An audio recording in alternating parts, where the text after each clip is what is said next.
atmospheric cold wind howling, and distant, rhythmic, shamanic drums. The steppe finally spoke with one voice.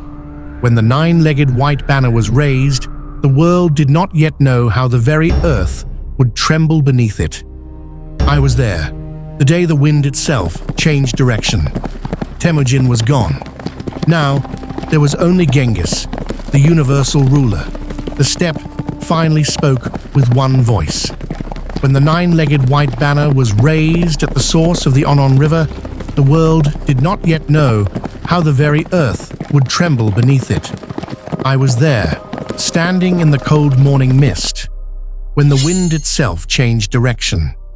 Temujin, the boy who survived the frozen hell of the tundra, was gone. Now there was only Genghis, the universal ruler.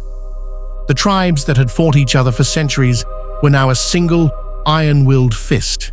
They didn't know it yet, but the horizon they had stared at for generations was about to be crossed. This was not just a coronation. It was the birth of a storm that would swallow continents.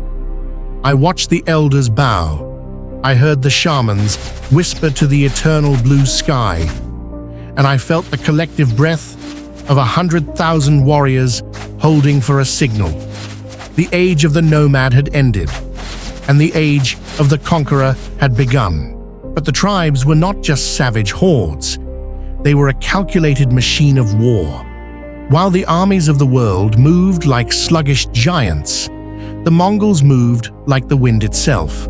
They did not need supply lines. They drank the blood of their horses and slept in the saddle. Their weapon was not the sword, but the composite bow, a masterpiece of horn and sinew that could kill from distances no knight could reach, and their greatest tactic was fear. They would feign retreat, drawing their enemies into a trap, only to turn in their saddles and unleash a storm of arrows. The feigned retreat. To the civilized world, it was cowardice. To Genghis, it was the hunt. The first to feel the weight of this new world were the Tanguts of Western Xia. They believed their high, thick walls and the vast, shifting sands of the Gobi would shield them from the wrath of the Khan. They were wrong. The nomads of the north were no longer just raiders. They were becoming students of war. When the Khan's army reached the capital, the Tanguts laughed from behind their ramparts. They had supplies for years, while the Mongols had only their horses and the dust. But Genghis did not just master the sword.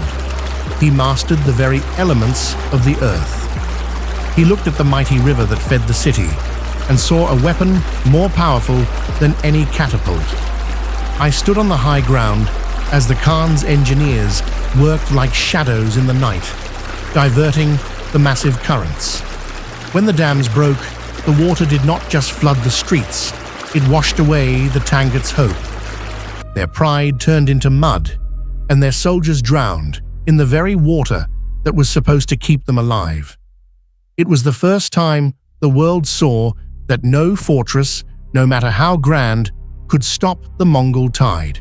Then came the ultimate prize, the Jin dynasty, Zhongdu, the Golden City. The Chinese believed their Great Wall was an eternal barrier, a stone giant that divided the civilized world from the barbarians. But the Khan simply smiled. He knew that a wall is only as strong as the men who guard it. We did not jump over the wall. We flowed around it like a dark tide, finding paths through the mountains that the Jin had forgotten existed. When we reached the gates of the capital, the sky turned red with the glow of 1,000 campfires. For months, we waited. We watched as the citizens inside turned on each other out of hunger and fear. When the city finally fell, the smoke from the burning palaces blotted out the sun for months. The gold they had hoarded for centuries was packed onto our carts, and the wisdom of their scholars was taken to the north. Zhongdu, once the center of the world, was reduced to a graveyard of ash and bone.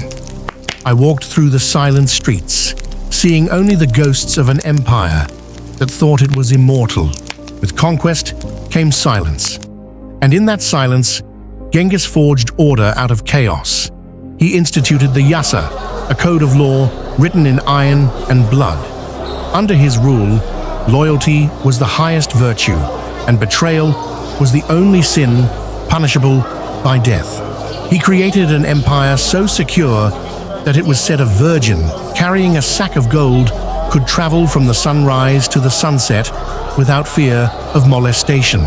He crushed kings, but he opened the roads of trade. He destroyed temples, yet he exempted priests and monks of all religions from taxes. He was a paradox, a monster to his enemies, but a savior to those who bent the knee. To the west, there was an empire that thought it was untouchable. The Khwarazmian Shah was a man of pride, but he lacked the wisdom to recognize a wolf when it knocked on his door. We did not go to him for war. We went for trade. But they did not send us gold. They sent us the severed heads of our ambassadors. In that moment, the Khan's mission shifted from conquest to annihilation. He climbed the sacred mountain alone, speaking to the sky for 3 days. When he came down, his eyes were cold as the winter ice. Samarkand and Bukhara, the jewels of the Silk Road, centers of science and art, were erased from the map in a single campaign. We did not just defeat their armies. We tore down their walls, and salt was sown in their fields so that nothing would ever grow again. The Shah fled like a dog into the Caspian mist, dying alone on a barren island, realizing too late that he had invited the devil into his home. The vengeance of the Khan was a fire that consumed everything in its path. The Khan did not hunt alone. He unleashed his 4 dogs of war, generals like Subutai and Jebi, who knew the terrain of battle better than they knew their own wives.